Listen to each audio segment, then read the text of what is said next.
Hello दोस्तों, मैं हानि गोराई आप सबों का स्वागत करता हूं आपके अपने चैनल में। तो आज का हमारा टॉपिक क्या है? पाचन तंत्र, जिसे हम इंग्लिश में डाइजेस्टिव सिस्टम कहते हैं। ठीक है दोस्तों, उससे पहले आप अगर चैनल पर नए हैं तो चैनल को सब्सक्राइब कर लीजिए और बेल आइकन को दबा दीजिए। ठीक है दोस्तों, तो चलिए चलते हैं टॉपिक की ओर। पाचन तंत्र यानी जिसे हम इंग्लिश में डाइजेस्टिव सिस्टम कहते हैं। ठीक है, अब डाइजेस्टिव सिस्टम के बारे में जानने से पहले हमें जानना पड़ेगा सिस्टम के बारे में। ठीक है, सिस्टम किसे कहते हैं? तो कोई समूह जब किसी प्रकार का कोई कार्य करता है, ठीक है, और जिस प्रकार से उस कार्य को पूरा करता है उसे हम सिस्टम कहते हैं। ठीक है, अब चलिए हम आगे जानते हैं अब पाचन तंत्र के बारे में। पाचन तंत्र किसे कहते हैं? तो इसमें बहुत सारे तंत्र मिलकर भोजन की पाचन की जो क्रिया करता है उसे हम कहते हैं पाचन तंत्र। ठीक है, अब चलते हैं हम नेक्स्ट, आपका क्या ना, पाचन किसे कहते हैं? पाचन तंत्र के बारे में तो हम देख लिए, तो पाचन अब किसे कहते हैं?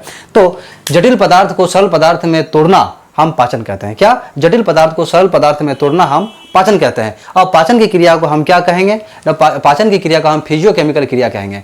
अब यहाँ आप देख ही सकते हैं। ठीक है, अब फिजियोकेमिकल क्रिया जो हम कहेंगे किस प्रकार से कहेंगे, क्या है उसमें जो हम फिजियोकेमिकल कहते हैं?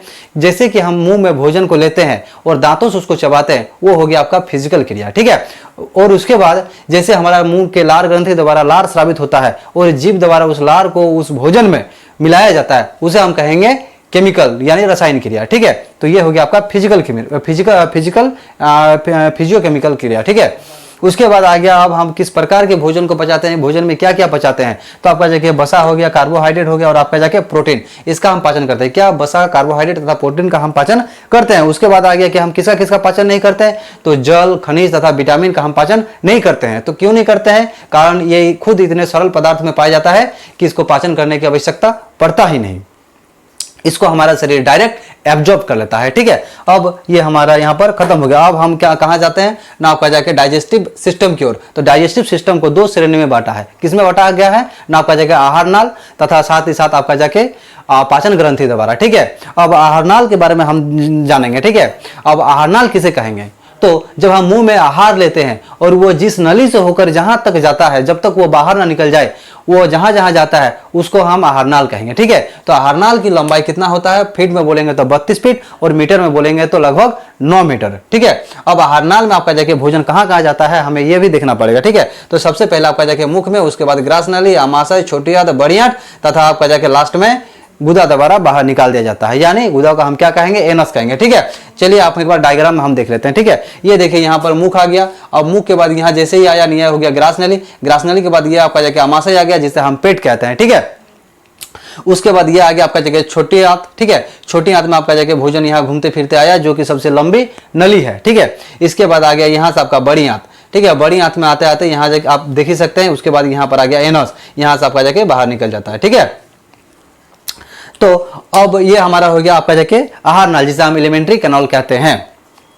अब हम देखते हैं पाचन ग्रंथि, जिसे हम डाइजेस्टिव ग्लैंड कहते हैं। ठीक है, डाइजेस्टिव ग्लैंड में आपका जगह क्या क्या आता है ना, आपका जगह लार ग्रंथि, जठर ग्रंथि, यकृत, पित्ताशय, अग्नाशय, आंत्र ग्रंथि। ठीक है, क्या क्या आ जाता है? लार ग्रंथि, जठर ग्रंथि, यकृत, पित्ताशय, अग्नाशय तथा आंत्र ग्रंथि। चलिए एक बार इसको भी हम डायग्राम में देख लेते हैं। ठीक है, जैसे कि यहाँ आपका जगह मुंह में आ जाता है आपका जगह क्या ना, लार ग्रंथि। ठीक है, और फिर यहाँ पर आपका आता है ग्रास नली। ग्रास नली में किसी प्रकार का कोई ग्रंथि नहीं पाया जाता है। ठीक है, आपका जाता है यहाँ ग्रास नली के बाद आ जाता है आमाशय में। आमाशय में आपका जाके पाया जाता है क्या ना, जठर ग्रंथि। ठीक है, जहां से जठर रस निकलता है। अब यहां से आ जाता है आपका जाके यहाँ इधर दायां तरफ, जो हमारा दायां तरफ होता है वहां होता है आपका जाके यकृत। ठीक है, और यकृत में ही रहता है आपका जाके पित्ताशय, और आपका जाके हमारा जो बायां तरफ होता है यहाँ पे जहाँ पे होता है ये होता है अग्नाशय। ठीक है, ये अग्नाशय हो गया।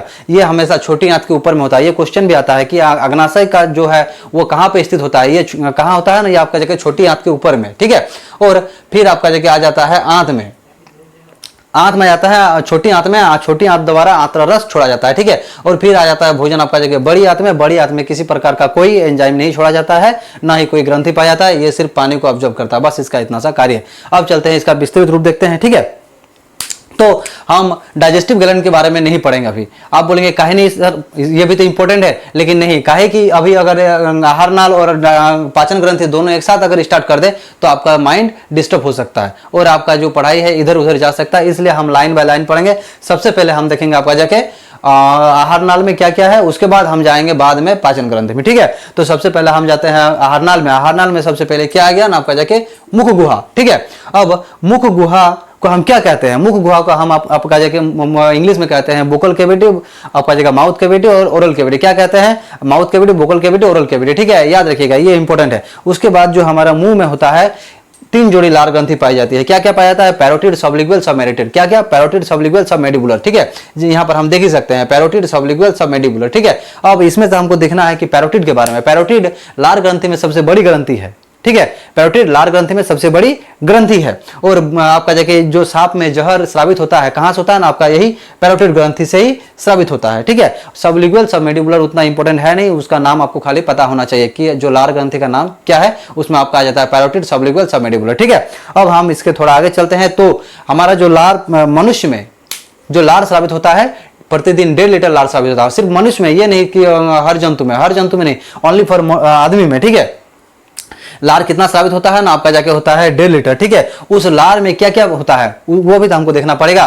तो उस लार में आपका जाके एंजाइम जो होता है उसे कहते हैं, वो होता है आपका जाके लाइसोजाइम, उसके बाद हो गया टाइलिन, उसके बाद आपका जाके हो गया क्या ना माल्टेज, फिर हो गया आपका जाके म्यूकस। क्या हो गया आपका जाके? लाइसोजाइम, टाइलिन, माल्टेज और आपका जाके mucus. Lysozyme, ptyalin, maltase, mucus, ये हो गया आपका जाके 4 एंजाइम जो कि लार में पाया जाता है, ठीक है। अब इसका कार्य देखते हैं। जो लाइसोजाइम होता है ये जीवाणुनाशी होता है।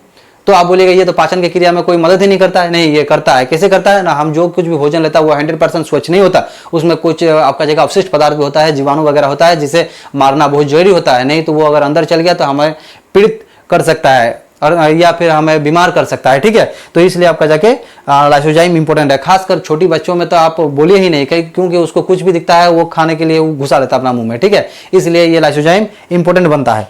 साथ ही साथ आप और एक चीज देखिए क्या आता है आपका जाके ना, हम देखिए दिन में जब खाना पीना खाते हैं तब हमारा दांत वात जो है कि गंदा नहीं होता है, लेकिन सोने टाइम देखिएगा कि दांत गंदा होता है, जबकि ये उल्टा होता है। खाने सोते हैं तब तो हम कुछ खाते नहीं, फिर भी हमारा दांत गंदा हो जाता है। लेकिन जब हम दिन भर पूरा दबा के खाते हैं फिर भी हमारा दांत और जो जीभ है वो गंदा नहीं होता। काहे नहीं होता है? क्योंकि ये जो लाइसोजाइम है ये बहुत ज़्यादा स्रावित होता है और हमारा मुंह को हमेशा साफ रखता है। लेकिन रात को जैसे हम सोते हैं तब जो आपका जाके वगैरह जितना कुछ अंदर में होता है वो हमारा जीभ और तथा दांत में सट के रह जाता है, वो वहां से निकल नहीं पाता है, ठीक है। अब हम जाते हैं टाइलिन की तरफ। टाइलिन किसका पाचन करता है ना? आपका जाके स्टार्च का पाचन करता है। टाइलिन स्टार्च का पाचन करता है, जिसे हम हिंदी में मंड कहते हैं। अब बोलिएगा मंड किसे कहते हैं? तो मंड हम चोकर के कहते हैं। अब बोलिएगा चोकर किसे कहते हैं ना? आपका घर में रोटी तो होता ही होगा, ठीक है ना। तो रोटी आपका जाके मतलब करने से पहले आप देखिएगा उसको छाना जाता है छलनी से, ठीक है, छलनी से उसको चला जाता है ना।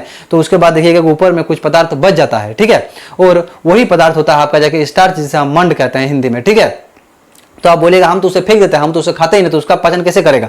नहीं, कुछ मात्रा में उसमें चल जाता है और उसी को हम पाचन करते हैं, ठीक है। नहीं तो अगर उसमें अगर हम 100% अगर उससे स्टार्च या मंड या चोकर हम निकाल ले तो वो बन जाएगा मैदा, जिसको हम खाएंगे तो पचा नहीं पाएंगे, ठीक है। 2-4 तो पचा सकते हैं, लेकिन आप अगर पेट भर के खाइएगा तो आपके पेट के लिए खराब होता है।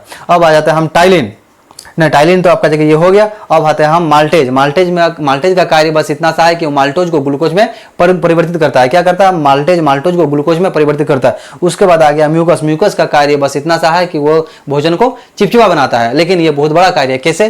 क्योंकि हम मुंह में देखिएगा कभी कभी फुर्ती में खाना वाना खाते हैं ना, तो आपका जाके वो खाना हमारा गला में या यहाँ पे फंस जाता है छाती में, तो उसे हमें क्या पड़ता है? फिर लास्ट में पानी पीना पड़ता है, तब जाके वो निकलता है। नहीं तो हमारा आपका जाके हिचकी बिचकी आ जाता है, ठीक है। तो उसे हम इसलिए ये इंपॉर्टेंट है। इसलिए सबको कहता है कि खाना को धीरे से, अस्थिर से और चबा के खाना चाहिए। जैसे कि आप डायग्राम में देख सकते हैं, जैसे कि हम यहाँ खा लिए, ठीक है। अब खाने के बाद हम जैसे ही खाए अंदर निगल लिए, तो आने के बाद यहाँ हमारा फंस जाता है, यहाँ तक आ ही नहीं पाता है, ठीक है। इसके बाद हम फिर पानी पीते हैं, तब जाके ये थोड़ा चिपचिपा बनता है, उसके बाद ये खाना यहाँ आता है। तो म्यूकस भी इंपॉर्टेंट है। अब देखिए बोलस। बोलस बोल के एक चीज है, वो उसे किसे हम बोलस कहते हैं, ठीक है। तो हम जब मुंह में खाना को 100% चबा लेते हैं और वो यहाँ हम निगल देते हैं, ठीक है। अब निगलते हैं वो उसी खाना को, मतलब यहाँ जो आता है तुरंत, उसे हम क्या कहते हैं? बोलस। मुंह में खाए उसे भोजन जो अंदर में आपका जगह चबाने के बाद जो वो गया, उसे कहते हैं हम बोलस, ठीक है। तो ये हमारा टॉपिक खत्म हुआ। अब इसका नेक्स्ट पार्ट आएगा। इसका अभी जो और बचा हुआ है, जैसे कि आपको ग्रास नली, अमाशय, छोटी आंत, बड़ी आंत तथा गुदा, जिसे हम एनस कहते हैं, इसके बारे में हम देखेंगे, ठीक है। अभी के लिए इतना ही। Good bye, take care. और आप साथ ही साथ वीडियो को लाइक कीजिए और शेयर करना ना भूलें, ठीक है। चलिए रखते हैं।